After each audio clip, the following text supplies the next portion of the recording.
अयोध्या नगरी की खाई का वर्णन। अब हम जिस खाई का वर्णन करेंगे उस उन्नत प्राचीर को इस प्रकार घेरे हुए पड़ी है, जिस प्रकार उन्नत चक्रवाल पर्वत को घेर कर उतंग तरंगों से भरा सागर पड़ा रहता है।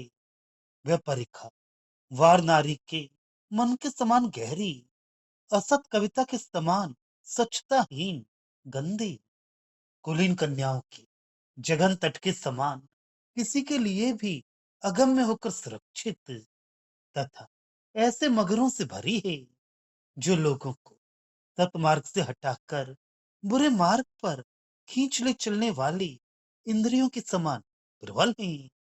गगन में संचरण करने वाला मेघ समुदाय उस विशाल तथा पाताल तक गंभीर परीक्षा को देखकर समझता है कि यही भयंकर समुद्र है, और वहां उतरकर जल भर लेता है।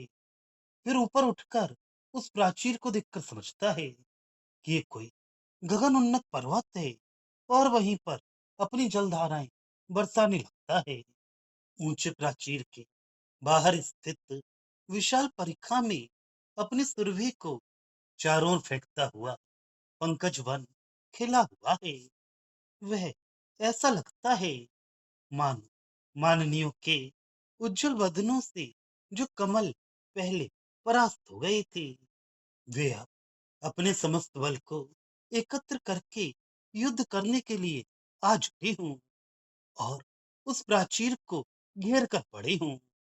बड़ी कुशलता के साथ लगाए गए यंत्रों से शोभित उस प्राचीर के चारों ओर धरती को भेद कर जो परिखा बनाई गई है, उसके भीतर बड़े बड़े मगर निवास करते हैं, और ऊपर उठ उठकर इस प्रकार डुबकियां लगाते रहते हैं, जिस प्रकार अति गंभीर समुद्र के मध्य अधों में मत से डूबे हुए हाथी हों।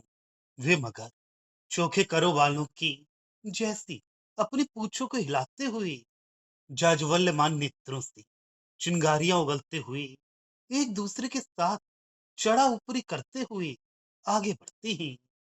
तो ऐसा लगता है जैसे युद्ध रंग में क्रोधोन्मत्त राक्षस टूट पड़े हों।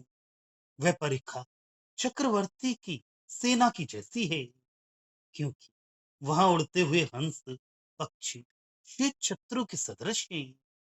वहां के भयंकर मगर ग्रहों से घिरे हुए पर्वताकार हाथियों के सदृश हैं।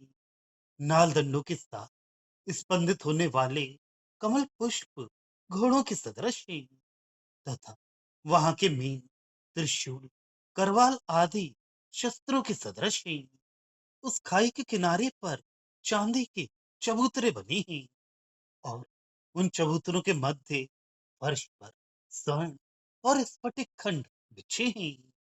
इस कारण देवताओं के लिए भी यह असंभव है कि वे उस स्वच्छ धरती और उस खाई के स्वच्छ जल को पृथक पृथक पहचान सके। विचार करने पर ऐसा लगता है कि उस अति विशाल तथा दीर्घ परघा रूपी समुद्र के निकट फैले हुए वनों को समुद्र के निकट स्थिर होकर पड़े हुए घनीभूत अंधकार कह सकते हैं। वे उपवन उस स्वर्णमय प्राचीर की नीले रंग की साड़ी के समान है। उस नगर के चारों दिशाओं में चार नगर द्वार हैं, जो दिगंतों में रहने वाले गजों के समान खड़े हैं। पूर्व काल में स्वर्ग लोक को नापने वाले त्रिविक्रम के चरण से भी अधिक उन्नत होकर समस्त संपत्तियों से भरी इस धरती पर रहने वाले प्राणियों को सतमार्ग पर चलाते रहने के कारण वे चारों नगर द्वार चारों वेदों की समानता करते हैं। कबूतरी के बुलाते रहने पर भी कबूतर उसके पास जाकर प्यार से उसका आलिंगन नहीं करता, किंतु वहां पर निर्मित एक कपोती की प्रतिमा के पास उसे सजीव समझकर मुग्ध हो खड़ा रहता है। ये देखकर कबूतरी रूठकर अकलंक स्वर्णमय स्वर्गलोक में स्थित पुण्यवान लोगों के निवास भूत कल्पक उद्यान में जा छिपती है।